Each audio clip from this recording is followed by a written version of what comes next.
Hello, hello. Welcome back. This is our 11th episode here of Three Mike Sports Talk. And what can I say, boys? The madness has begun. We're right here in the heart of the NCAA Tournament. We had the opening games go last weekend. Which ones did you guys enjoy the most?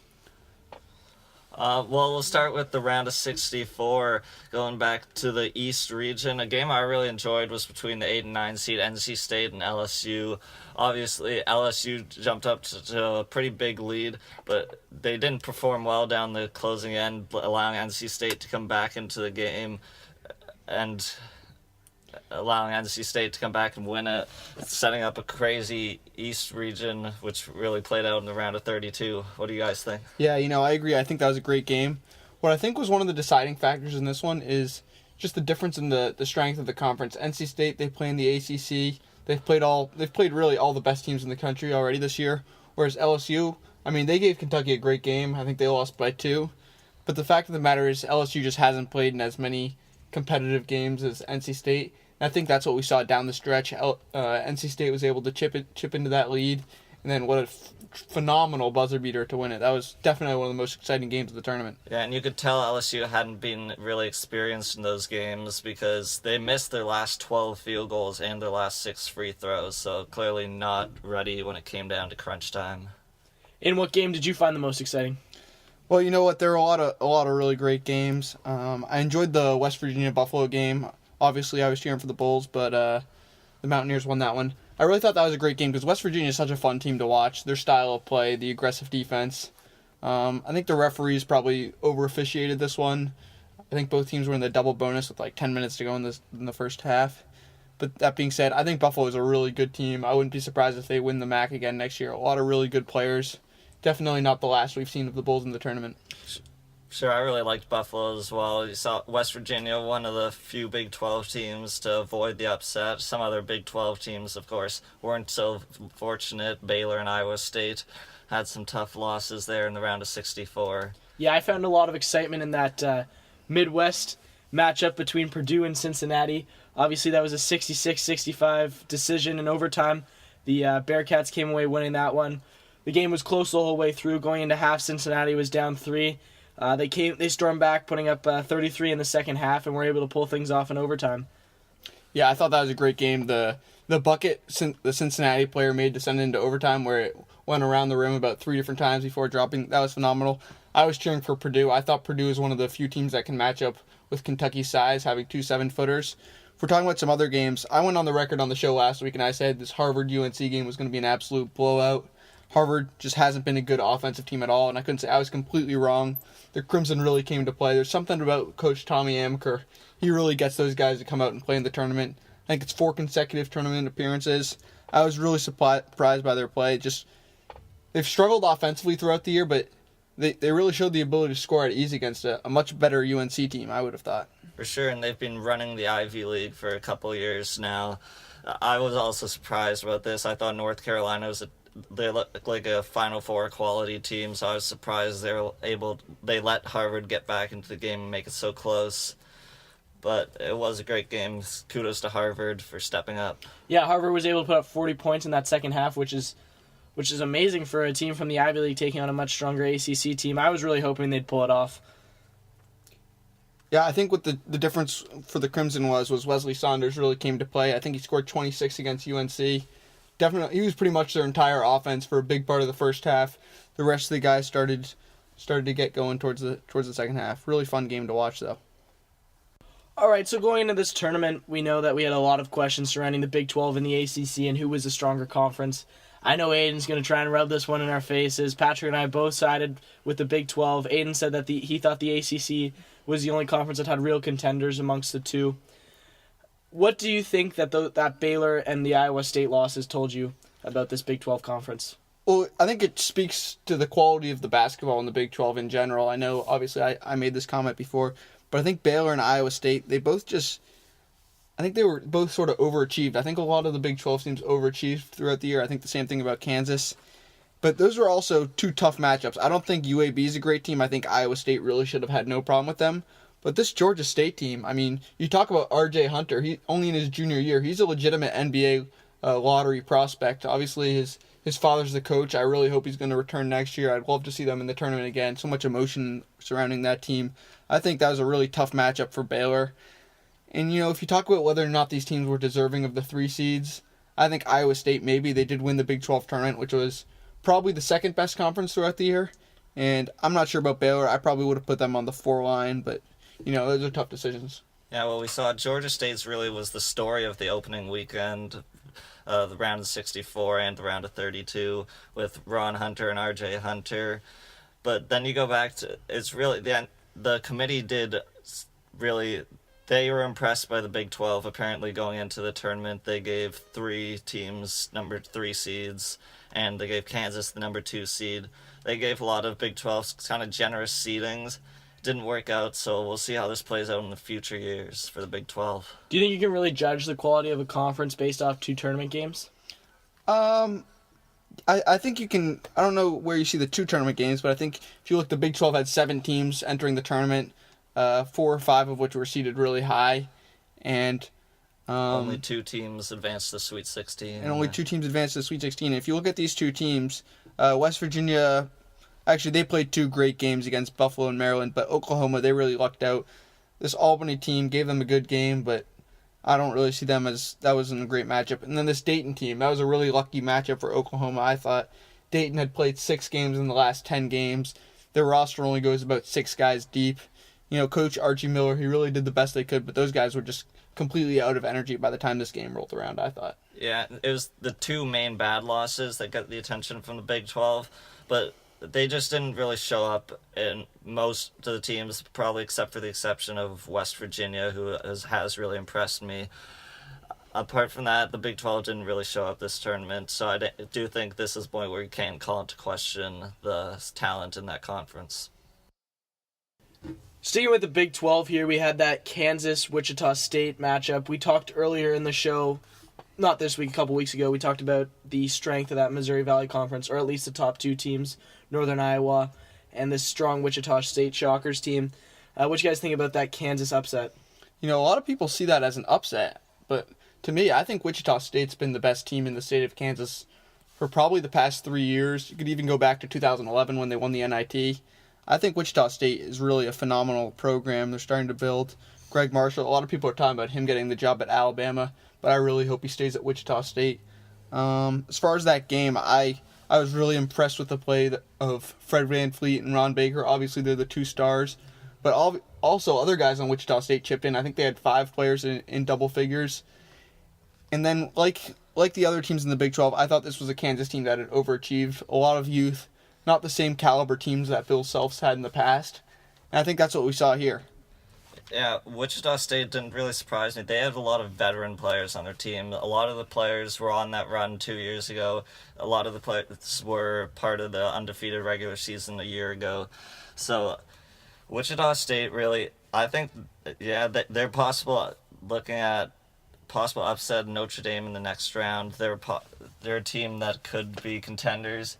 Greg Marshall is obviously a great coach. Obviously, a lot of juniors and seniors making a difference there. So I'm not sure if they're really a player in the state of Kansas for too long. I'm not sure if I'd put them as the top team in Kansas just yet. But they clearly, the last couple of years, I'd put them there for sure.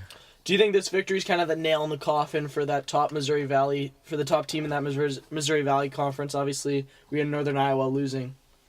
Yeah, I think Wichita State probably is the top team in the conference. I think they went 1-1 or 1-2 against Northern Iowa this year. I watched the Northern Iowa-Louisville game.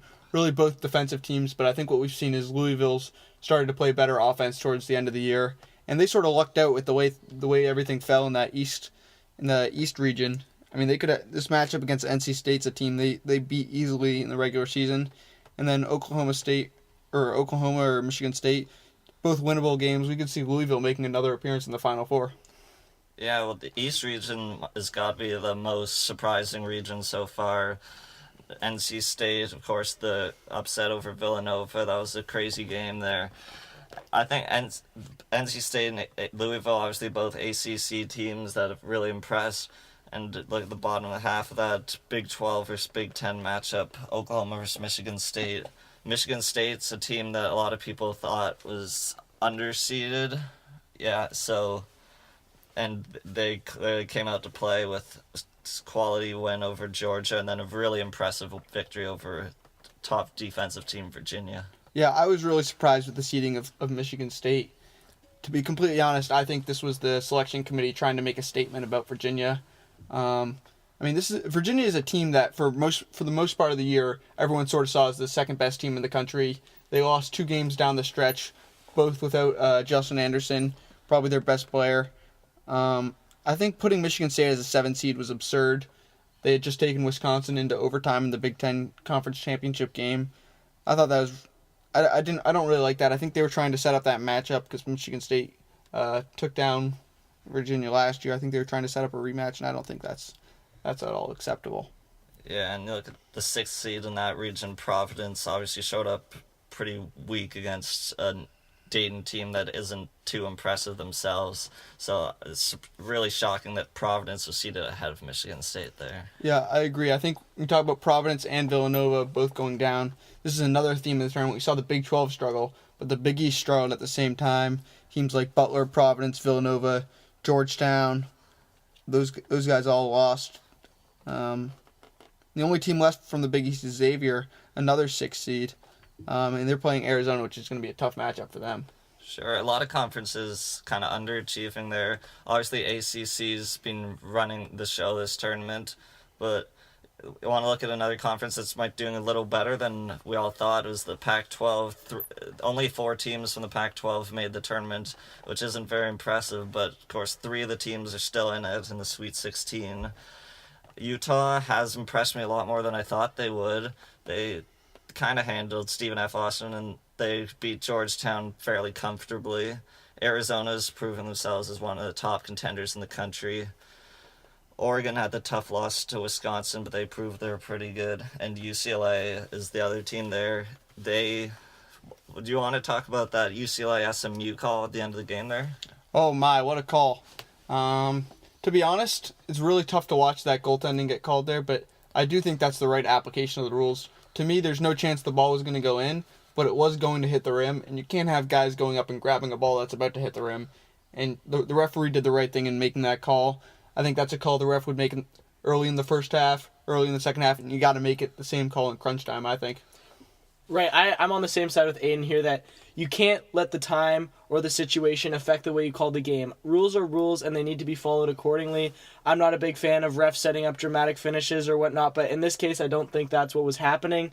You never know how a ball is going to bounce once it's up in the air, so you got to give it a chance. Yeah, I actually agree with both of you guys. I think it was the right call. I think the ball, it may have not even touched the rim, but it was definitely coming close. And the SMU guy put his hand up right over the rim. So it's difficult to see a game ending like that, but might be the right call, I think. Yeah, and you talked about UCLA, a team making it to the Sweet 16. I said last week that I don't think they should have gotten a tournament bid. And to be completely honest, I stand by that. I don't think their resume with 13 losses they were deserving. And then they got some pretty fortunate matchups. Obviously, with that goaltending call, they probably shouldn't have beat SMU because that shot was not going in. And then they really lucked out. They would have had to play Iowa State, but Iowa State really played poorly in the second round game, so they got UAB, who's just not a very good basketball team. But yeah, UCLA was on the fence about making it, but I am personally really impressed with them. They really had some big wins late in the season. They were the only team in the Pac-12 that could really hold with Arizona. And I think we'll look forward to their next game against Gonzaga. Gonzaga's team, a lot of people thought possible upsets against Iowa for sure. Iowa played great in the opening round. So I'm really excited for that UCLA-Gonzaga matchup. Yes, it's actually a really intriguing matchup. You guys want to talk about it all? Who do you think's gonna take it?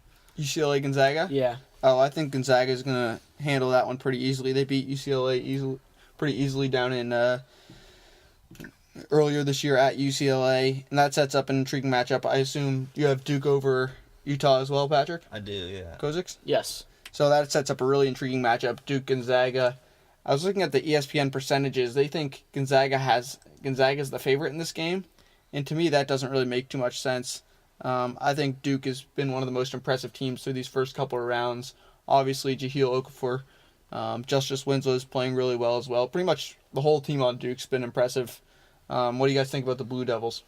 Well, Duke has really impressed me, but Robert Morris obviously not exactly a tough opponent, and Robert Morris hung in there until the second half, really. But until Duke really turned it on late in the game, and San Diego State, they're a decent team, but I don't think that's a great victory that really Duke should be too proud of. I think they need to go out there and prove something against Utah. They need to go out there and win by 15 points and prove they're the favorites if they come down to facing Gonzaga in the Elite Eight. So over here at Three Mics, we had that bracket challenge set up. I know not a lot of you decided to join. I don't know why. It's a really great group of guys in there. There was some money up for grabs, but I guess none of you just wanted to play with us. So a little bit intriguing. Yeah, quick shout out to P Power 173 who's winning the challenge right now. He's in the 98.6 percentile. I know about 48 hours ago he was actually in the 99.9th percentile, really representing Three Mics Nation very well, if you ask me. Yeah, shout out to P Power 173. 173. So how are your guys' brackets looking right now?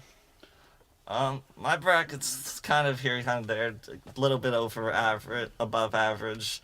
So, well, go region by region. Starting the South region, I picked three of the 4 teams that are remaining. I've got there. I had Iowa State going there.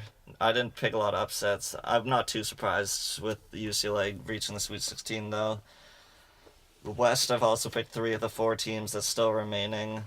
And same with the Midwest. When it comes to the East region, however, I don't have any of those 4 teams that are there.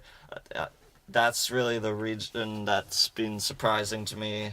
I had Villanova, Northern Iowa.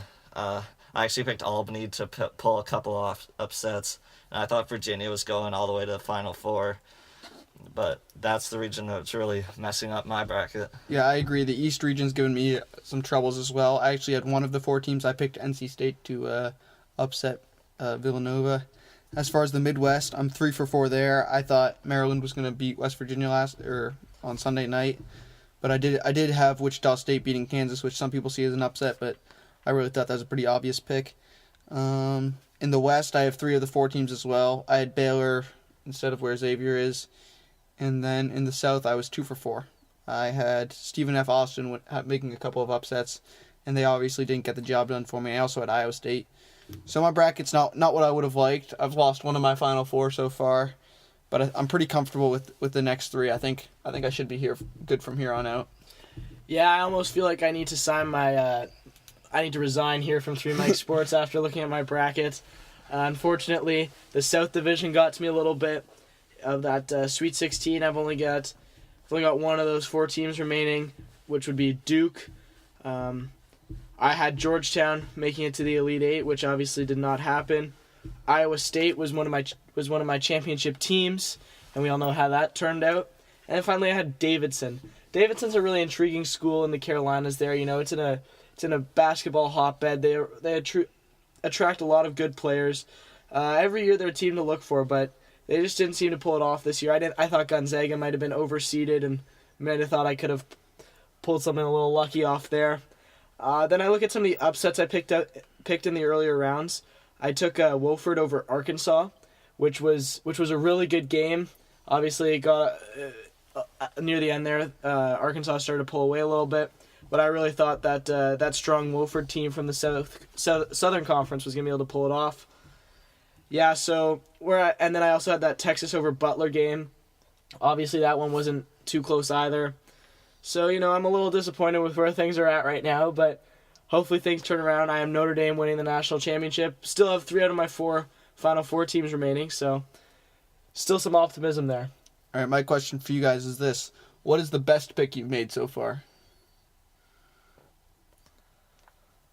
Well, I only made a couple really bold predictions, and none of them really worked out. I thought I wasn't surprised about 14, number 3 seed Big 12 getting upsetted, but I picked the wrong one. I picked Albany over Oklahoma, instead of Georgia State and UAB, who pulled the upsets. So not too many bold picks. I had Wichita State over Kansas, but like you said, that's not too big of an upset. What about you guys? Yeah, I think my best pick was probably NC State over Villanova. That wasn't a very popular pick. A lot of people, especially in the Northeast, love the Wildcats. But to me, I didn't think the Big East was a very strong conference. I didn't think they had too many strong wins this year. And I thought NC State was just a better basketball team and really paid off. I'd say my best pick was definitely going to be Notre Dame over Northeastern because I believe the Fighting Irish are going to win the national championship. But in all seriousness, I didn't really have any big, bold picks. The only few picks I got, Ohio State over VCU. I think a lot of people took that Buckeyes team, with so much tournament experience. And then I look over here, Michigan State. Dayton over Providence. That was. Did you pick that one as well? Yeah, I took Dayton over Providence there. That, you can never. It's hard to pick against a team that showed so much heart last year. I thought that was the right move. I didn't have them making much of a run. I took Oklahoma after that, and that worked out for me. Yeah, you know what? I think Archie Miller is one of the best young coaches in Division I basketball. What he's done with the Dayton Flyers over the past couple of years. This is a team that's won 5 NCAA tournament games in the past 2 years. And obviously they're losing their best player, Jordan Seibert. This year he's first team All-Atlantic 10. I think this is going to be a team to watch out for in the future. They got a lot of good young players. You look at their point guard, Scoochie Smith. I think he played something like all 40 minutes in 3 games in a row going into the tournament. Just an incredible young player. That's a team to watch out for over the next couple of years. The issue I had with Dayton this year is they played in the first 4 on their home court. I think that was a huge mistake from the NCAA's part. They just barely escaped against Boise State in that game, and I thought the home court carried them. I don't even know if they should have been in the round of 64 here before they got the upset of Providence. So here at 3 Mike Sports, we are forgiving people. So we've decided to go with a second chance bracket pool. Again, you can join that as well. Hopefully it's a little more popular than our other one, but I don't see it. Can't be any less popular. Right. Exactly. I don't see it. I don't see that happening. So if you guys had a second chance bracket starting right now in the Sweet 16 with the teams remaining that are still in it, you've seen how they've played in this tournament so far. What does your bracket look like? I'm undecided on the first game, Kentucky versus West Virginia.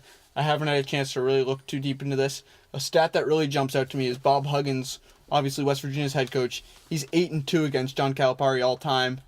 Maybe he's got some. He knows something that the rest of us don't. It's the tracksuit. It's probably the tracksuit. But that could definitely be an interesting game. I think West Virginia's style of play, so much depth. They basically play 12 guys. Such a fast-paced team.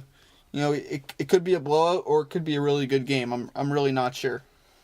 Yeah, I'll look at the Notre Dame-Wichita State game. Originally, I picked Notre Dame to win that one. With my second chance bracket, I actually felt Wichita State pulling the upset.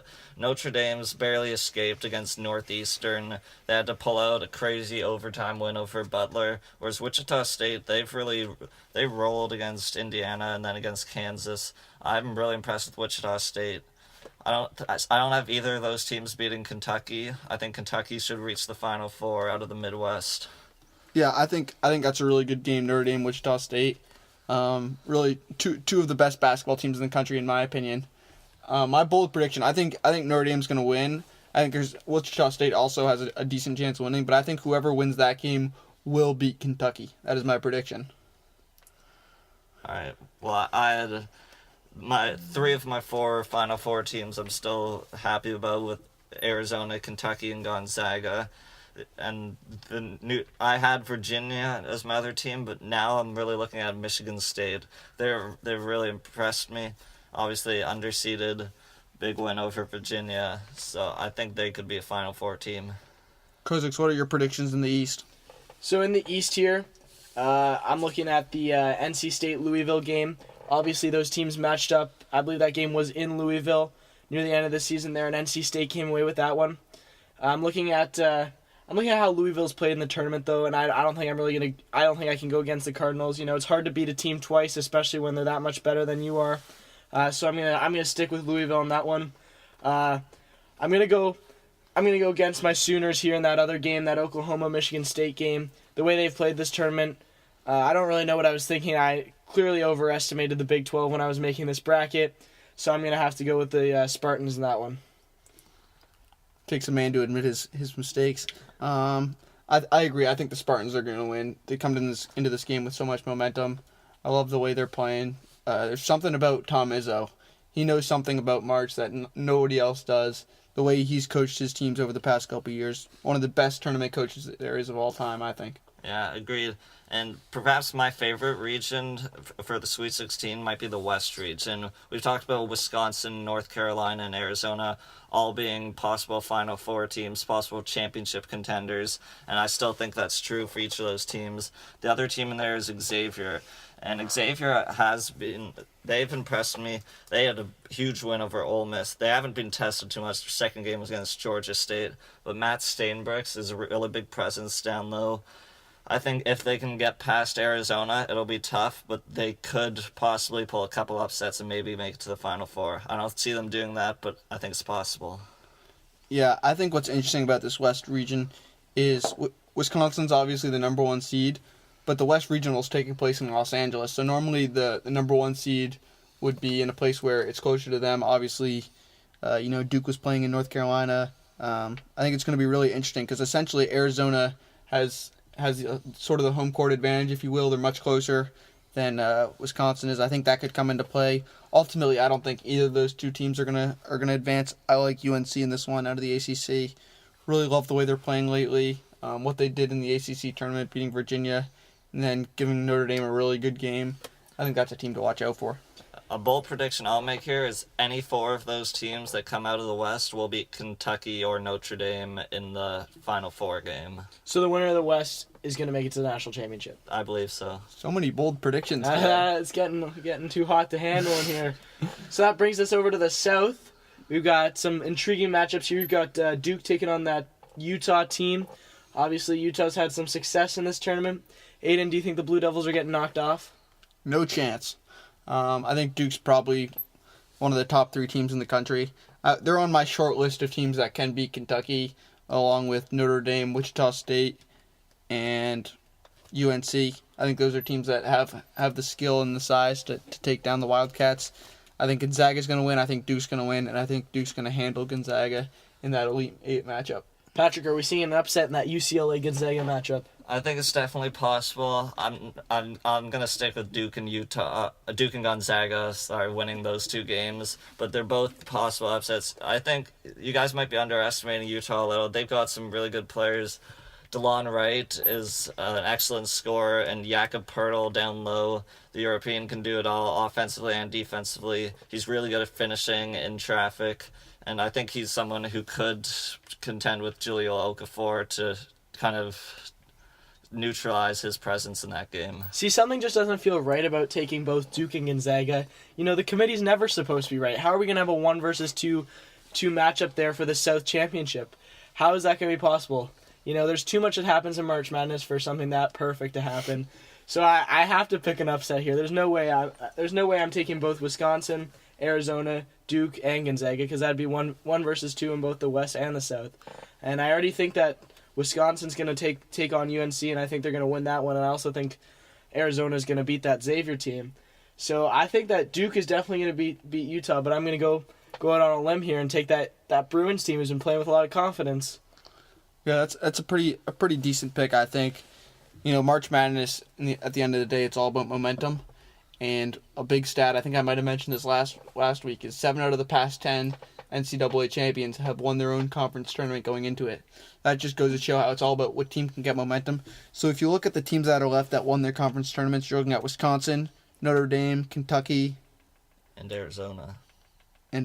So those are four great teams who I think are all pretty safe bets to win the national championship this year. Well, not sure if Kentucky and Notre Dame could be safe. Well, no, I agree.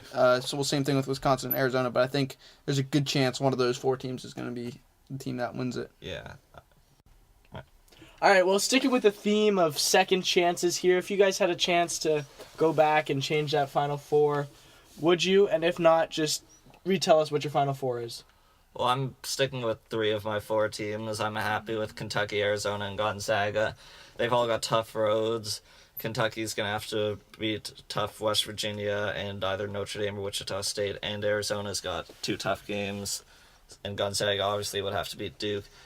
The only change to make, obviously, I had Virginia coming out of the East. I'm going with Michigan State now. I think Michigan, they were by far the most underseeded team. They're playing really well recently. I think then they'll go to the Final Four and beat Gonzaga, setting up Arizona versus Michigan State for the national championship. I'll stick with Arizona as my national champions team. Yeah, you were talking about Michigan State, the number 7 seed, being underseeded. I think Wichita State's the other 7 seed that's still alive, also extremely underseeded. I've got Notre Dame beating Kentucky to advance. UNC beating Arizona to advance. Duke over Gonzaga. And then I thought Virginia was going to make it, but obviously they lost. Like you, I agree that Michigan State's a team that's really impressed me, so they're going to be filling in that 4th spot. Then I've got Notre Dame over UNC in a rematch of the ACC title game in the Final Four. I've got Notre Dame winning. And then I've got Duke beating Michigan State, which I think is going to be a phenomenal game, which sets up the 4th matchup of the year between Notre Dame and Duke. Notre Dame's 2-1 so far, and I think they're going to win the 3rd game of the year against Duke in the national championship game. Going to be a really high-scoring game. Neither of these teams are great on defense. It's going to be a fun game to watch, though. Yeah, looking at my Final Four here, going into this tournament, I had 2 Big 12 teams. Now I don't have any. I initially had Iowa State making a championship.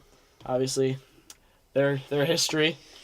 So I'm looking at my new Final Four being Notre Dame still, taking on Wisconsin, and then also that strong Michigan State team taking on Duke. First of all, I'm going to talk about that Notre Dame-Wisconsin matchup.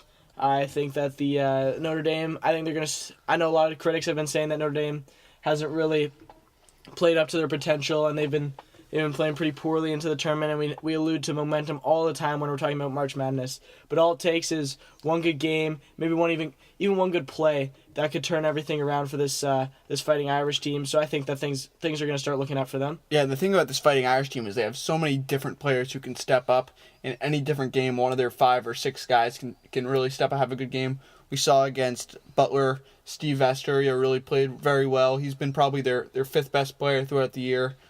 Zach August was good down low, but obviously you talk about Jaron Grant, first-team All-American, phenomenal player. Pat Connaughton, what a big block down the stretch. So many different players on this Fighting Irish team that can score, that can just make great plays for them. Yeah, and then on the other side I have that Michigan State versus Duke matchup. And I don't know, something just gives me this feeling that the Spartans are going to pull off that upset. So I'm looking at a Notre Dame Michigan State upset, and I'm sticking with the Fighting Irish to win this year's March Madness. All right, you might be sick of predictions at this point in the show, but how could we leave out quick picks? So this week we're gonna start off on the hard court here. We're gonna look at the association. We've got OKC visiting San Antonio. Aiden, who you got? It's hard to pick against Russell Westbrook right now. I'll tell you that. And just because of Russell Westbrook, no one else on the court doesn't matter. He's playing too well to lose. I think. I got the Thunder. Yeah, I got the Thunder as well. Russell Westbrook. They're without Durant now. He's out for the year, I believe. But I think Russell Westbrook dominating recently, he'll get it done. I think Pop's going to get the boys ready to go on home court. I'm taking the Spurs in this one. So that takes us out to the ice where we have the Anaheim Ducks visiting the Boston Bruins. Aiden, who you got there? I got the Bruins. I like the way they're playing right now. I think they're 3rd or 4th in the Eastern Conference. Could be completely wrong. Who knows? But I gotta say, I gotta go with the Bruins. I like the Ducks. I think they can make the cross-country trip and get the win. Ryan Getzlaf's playing great hockey. So is Corey Perry. I think the Ducks can get it done. The Bruins' style of play is one that opposing teams hate to play against. They're always so physical and so aggressive. They just never let up. I love that pesky Bruins team, so I'm going to take Boston in that one. So we've got a new league we're picking this week on Quick Picks. We've got some college baseball to talk about. You got Stanford visiting Arizona State. Aiden, who you taking in that one? I'll be honest, I know very little about college baseball. I know Stanford's got a phenomenal pitcher who I believe is pitching Friday night by the name of Cal Quantrill.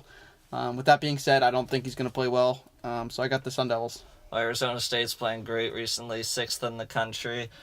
But Cal Quantrill out of TCS, he's a great pitcher. He's going to be pitching against Arizona State. I think he gets the job done. Yeah, Cal, obviously a preseason All-American, Pac-12 pitcher of the year last year, son of former big leaguer Paul Quantrill. I'm taking Stanford in that one over the Sun Devils.